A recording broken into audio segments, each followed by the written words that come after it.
guessing Bane here is gonna do the same exact thing for Kilowatt Smash. Yeah. Huh? And that's also the first a debut for Bane in here. Conference 2. In Conference 2. Yeah. Pati tingin ko rin kasi when it comes to team fight, ang laki rin kasi ng pwede niyang ibigay. Yung ultimate niya, yung mga Sharks attack niya, with the knockback, at least that will a little bit compensate. Magbibigay ka ng oras. Kapag nag-stuck or kapag nagamit ni Hylos yung kanyang ultimate glorious pathway, that's 7 seconds or 6 seconds if I'm not mistaken. 6. But you're able to buy at least half of it para hindi magamit kaagad para hindi magamit to its full potential yung glorious pathway. It's like fighting fire with fire. Kumbaga parang sige, maglalatag ka ng carpet. Oh, ito may sharks dito. Ito may sharks dito. Diyan ka. Right? But then again, 4% heals on the side of Hylos might just be enough for him to survive. Let's look at the last picks. Hellkurt and Kagura for the side of the Eagles, and for the Emperors. And on the other side, though, we see them pick up si Lunox, man. Is that Lunox? It's Lunox. Wow. Okay. That's pretty. You know what? Okay. Last game of the evening and the last series. Talagang pinapahirapan tayo ng Emperor sa Eagles dito. Ang hirap talaga mag-predict dito kung tutusin. Pati lahat merong bago na binibigay. Bane, di ba? Tapos merong Lunox ulit. Ngayon lang ulit tayo nakakita na ng Lunox sa professional scene. Lunox is back. Lunox we're is not back. sure. Sure. Well, tingin ko rin kasi kaya eh. Kasi yung nerf lang naman niya is yung range. Pero Lunox is still Lunox when it comes to Chaos Assault. The damage is still real. And it's all about kung sino na lang talaga yung unang mag-online. TDC, I'm confused. They picked a Lunox into a Hellkurt. Kasi double pick dito during the second phase yung Emperors, and they still pick the Lunox. Let's see if they really trust Exhort's Lunox for Game 3 to win them. That's for the Eagles against Emperors in this last decider match for this last series at the Nationals. Real quick, skirmish ngayon. LPE's Exhort gonna go down. Talagang pinag-initan siya ni na Doggy Vern at Aaron at kakasimula pala ng laban. Pakilala muna natin ang ating mga kapunan. Pakilala natin ang sa side ng Happy Feet Emperors. We have Vern on the Hylos, Daniel naman sa Claude, Doggy on the Kaja, Renny J on that Hellkurt, and Aaron para sa Kagura. And yung squad na yun, huli, kanina, yun ang tumapos dun kay Exhort agad-agad. 30 seconds into the game. And now I'm gonna introduce to you guys LPE. It's Lasty on that Akai. Si Bimo ang ating X-Borg. Exhort once more as the Lunox, Kilowash as the Bane, and Rio on that game-winning Harit from the second game. Ang ganda. Pati nakikita mo dito yung ikot ng Happy Feet Emperors. Sobrang init na nila na kailangan na talaga nila mag-group up as 4, and they need to control or they need to take down at least one hero as soon as possible. Rio did it again! Level 4 at like 1 minute. Oo nga eh. Pati isipin mo, tingin ko steal to eh. Nag-steal ka agad siya sa may camp ng Happy Feet Emperors, which is also the same. Kasi kanina, pagkatapos niya mag-level 4, walang creeps dun sa kalaban. So it's all about invade, I think. So maximum golden EXP within the 1 minute 20s eh. Parang 1 minute ka lang talaga eh. Oo. Well, tingin ko mga 1 minute 30 kasi almost full na rin yung XP bar niya, almost going for level 5. However, while that is happening though, si Lasty mukhang able to scout out. Meron siyang idea na 4 yung heroes dito ng Happy Feet Emperor. Sige, okay, pwede tayo mag-apply ng a little bit pressure sa middle lane. At tingin ko, naghahanap din ng opportunity. Since yung catch ng LPE dito is, they need to go or they need to rely on Lusty. And I think that's one of the reasons why he went for the pull yourself together para at least makapag-dish out siya na makapag-dish out. Siya lang talaga yung magiging bait dito ng LPE for them to get that perfect initiation. Yep, here we go. Turtle nearby. Bimo. Sakit. Taken out Doggy with the help of his friends there. I'm sorry, hindi si Bimo nakakuha ng kill, pero siya yung nagsimula. Okay? A lot of damage being dealt right now onto Turtle, and si Vern at si Aaron lang ang pwedeng mag-contest.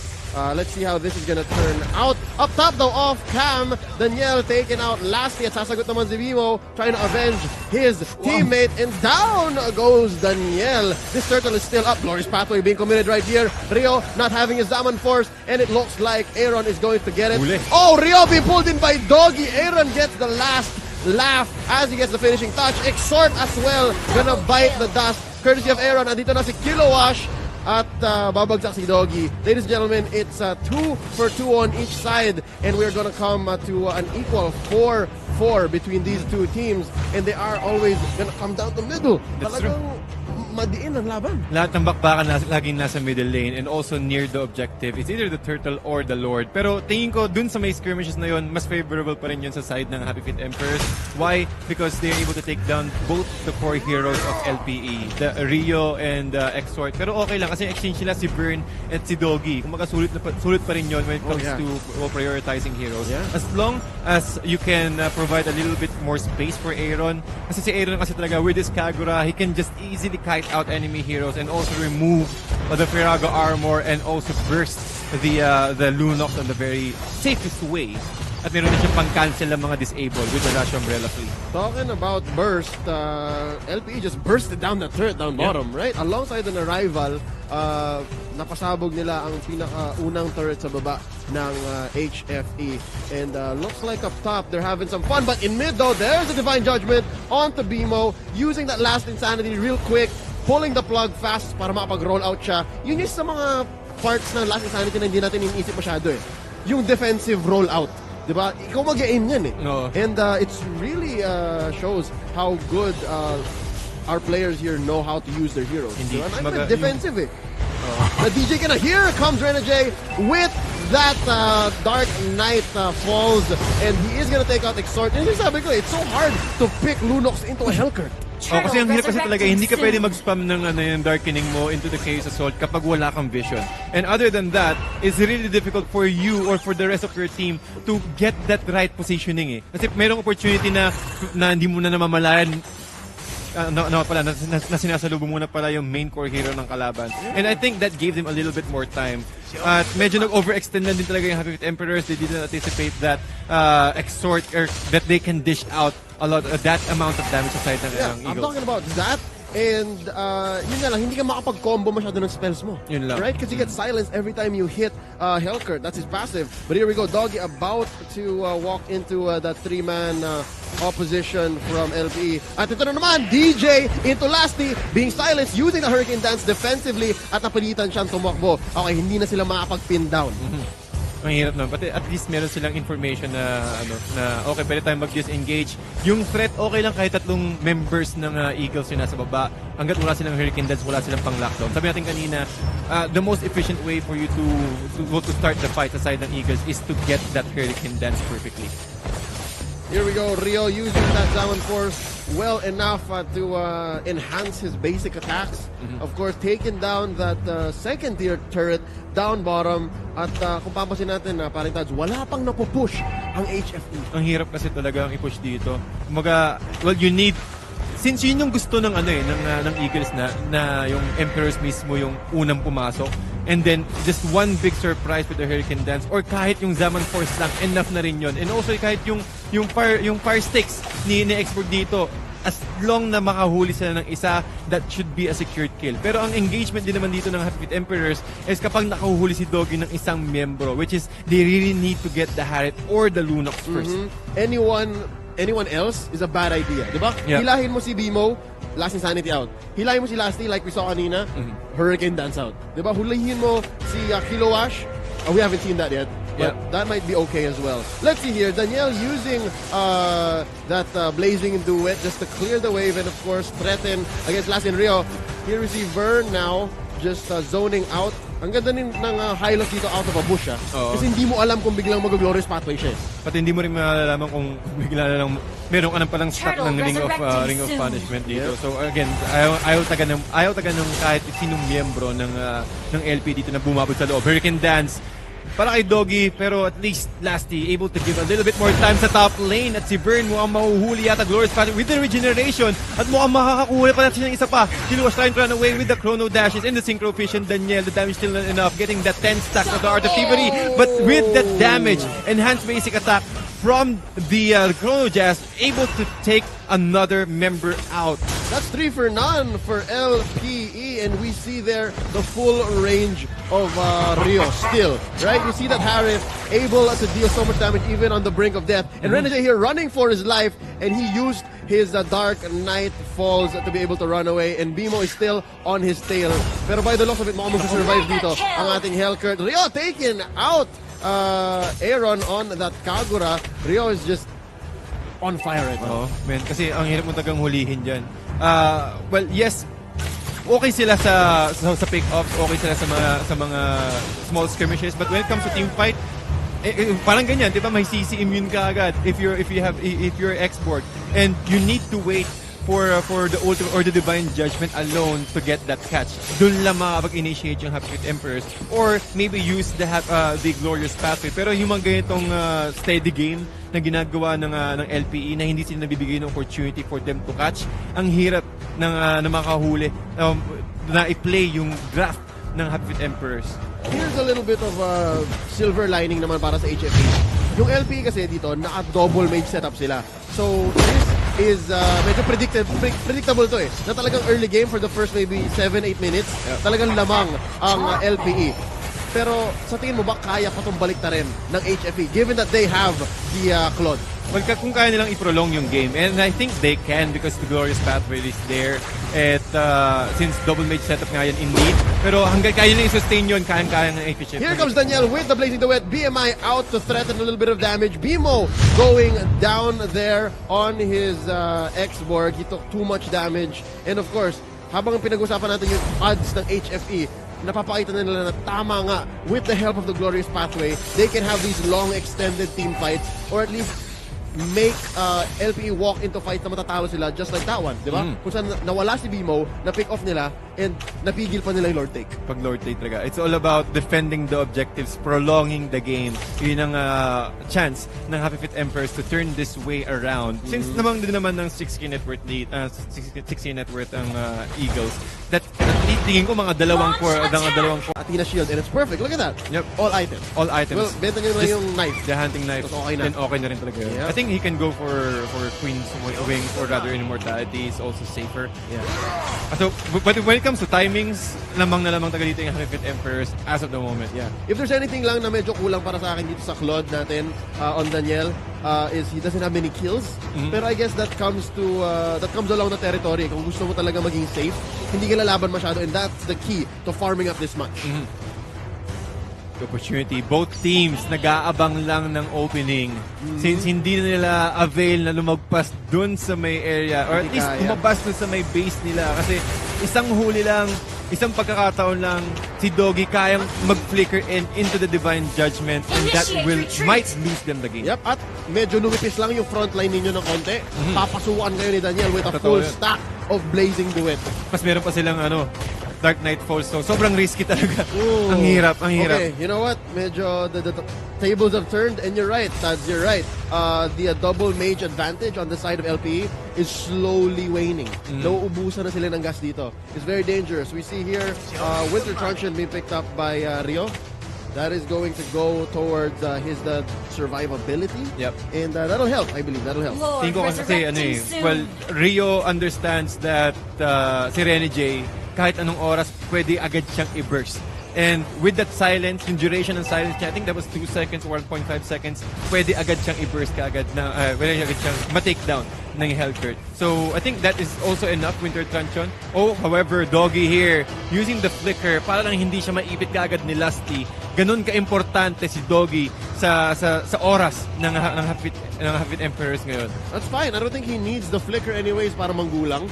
Kasi mag-aantay na lang siya. That's how crazy this whole composition is. Given Rene J's Dark Knight Falls, which is parang that's 3.5 seconds. Wow. Tapos yung passive, 1.5 lang. 1.5 seconds. So given those silence triggers, Doggy doesn't have to flicker in. Okay lang, kaya. Lakad, Divine Judgment, lightning bomb out. Pwede na. And here comes the level 2 Lord crashing into the high ground turret of LPE, and there's nothing that LPE can do but to use all of their ults. And here comes Rene J coming in through the back, at ito na, pinasok na sila. Exhort taken out. 2 heroes, I'm sorry, Bimo gets the other one, and that's 2 for none. Medyo HFE bit too much. Yep. Bit a little bit more than they can handle. Si Rene J pumasok dun sa pinakaloob at tumingit siya dun sa bottom lane tier 3 turret.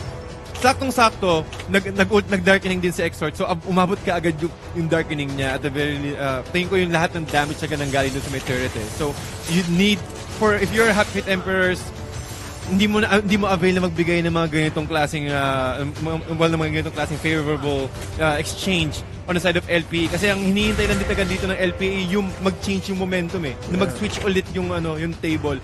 At right now, ramdam na ng LPE, okay, kahit 4 seconds man yan, kahit 6 seconds man yung death timer dito ni Vern, as long as we can take another one, that is enough. Yep. Pwede na nilang idire-diretso yung momentum nila. Yep, again, buo na ang items dito ni Rio.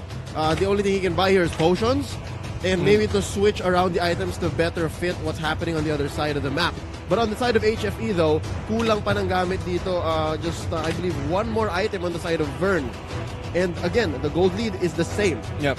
And minion equilibrium, again, the same, right down the middle. And we see false engages here by Vern and Doggy moving up through the top. Let's see, there is the glorious pathway, mga kaibigan, already triggered, and Kilowash is stunned. And here comes Order of Brilliance para lang ma-survive ni Exhort ang engagement. And Kilowash is gonna go down here. Aaron gets the kill. Ladies and gentlemen, Lasty running for his life. He's not gonna be long for this world. Immortality already popped, and he's gonna go down here, left in no man's land. 2 for none for the side of But in top HFE. lane. But look at up top though, it's BMO going for the defense. I'm sorry, he's gonna go for the take. Yeah. That is going to be the top tier turret, top tier 1 turret taken out by LPE.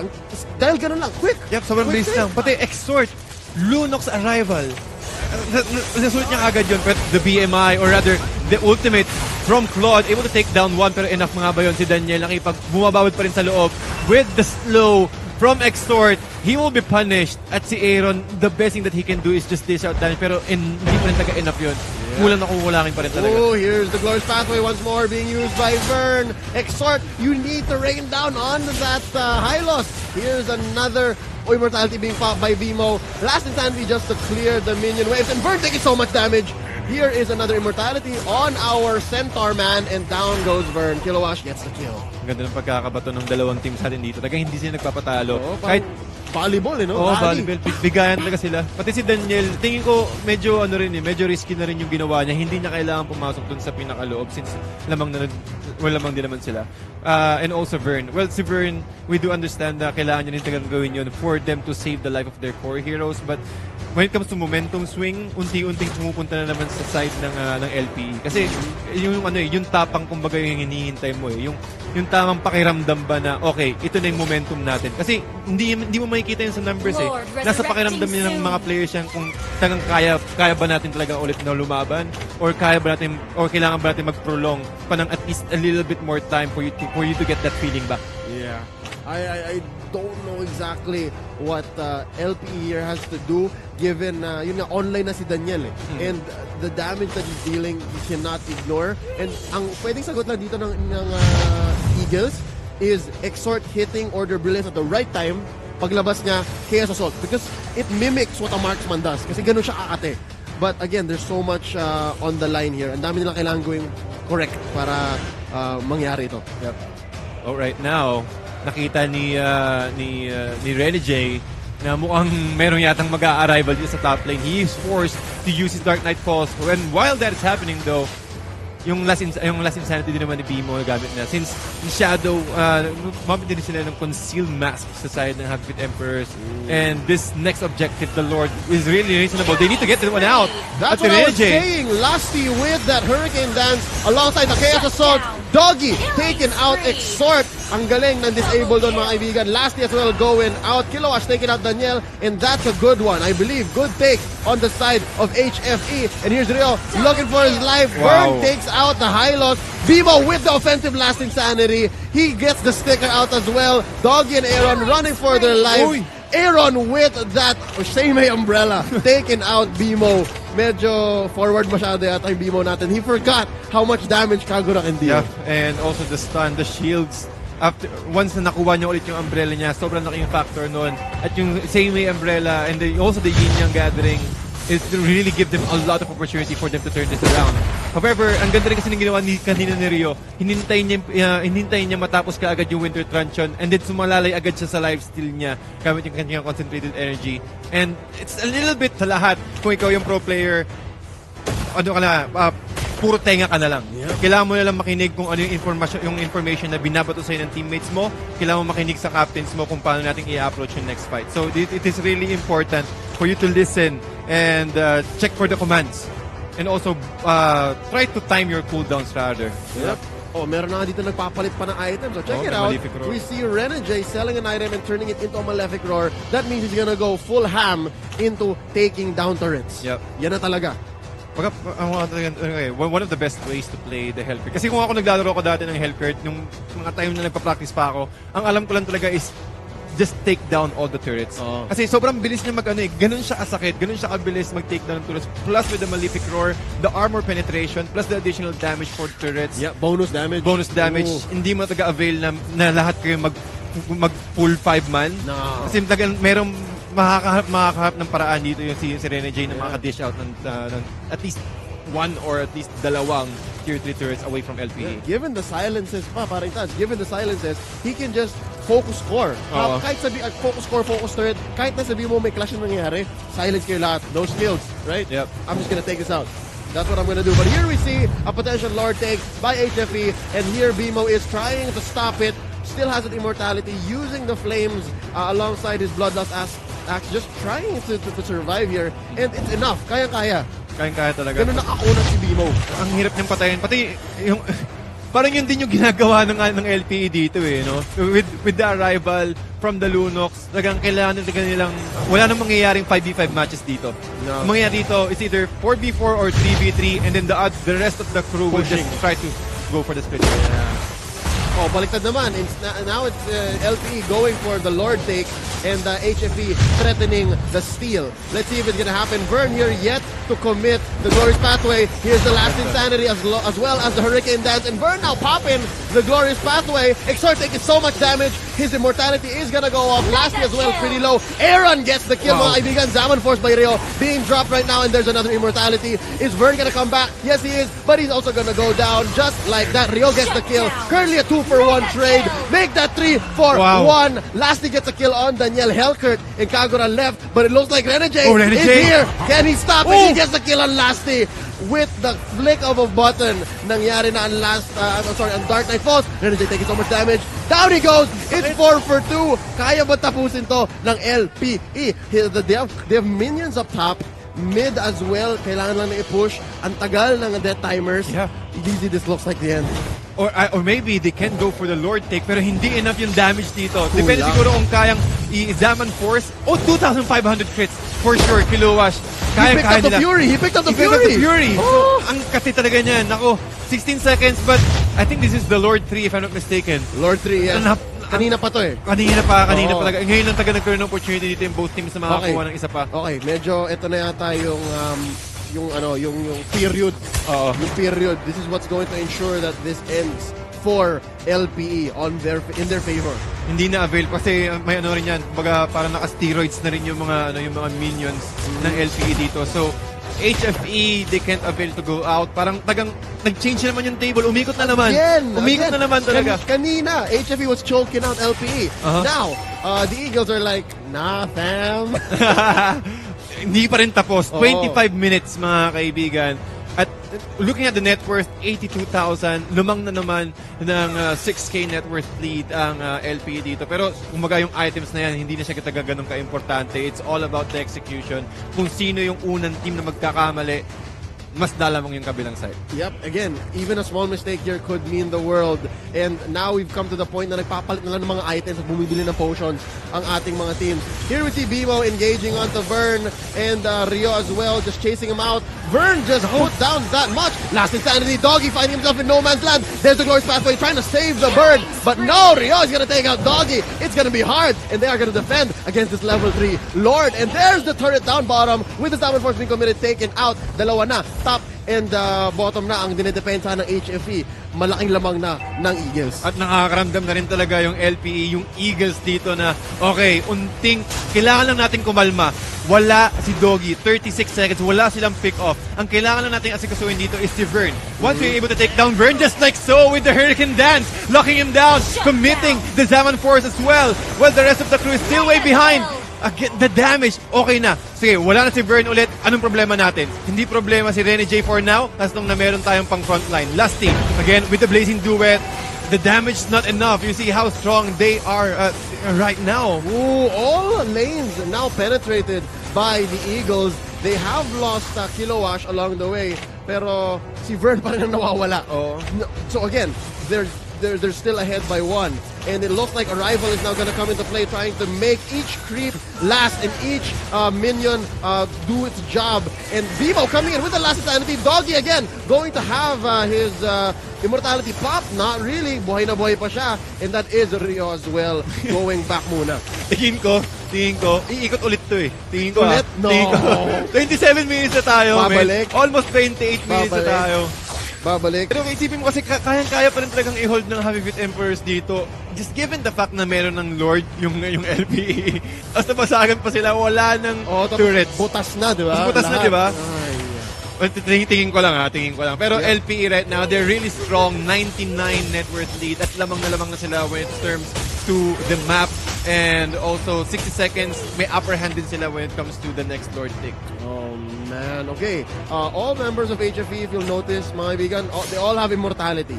So, they're taking this whole extended team fight meta to the next level. Talagang feeling ko, yung mga laban nila dito hanggang matulog tayo. They're still going. Ko, abot pa ito ng mga 35 minutes eh. Ewan ko lang I mean, 35 minutes. Kasi ang laking possibility. Pero kapag naka-take down yung LP dito ng dalawang miyembro pa, o kapag si Vern or si Doggy na take isa down lang. na ulit, That should be it. that should be it. But, it looks like HFE is not gonna let that happen. Yeah. They're not just gonna lie down and take it. And look at the kills right here, TDZ.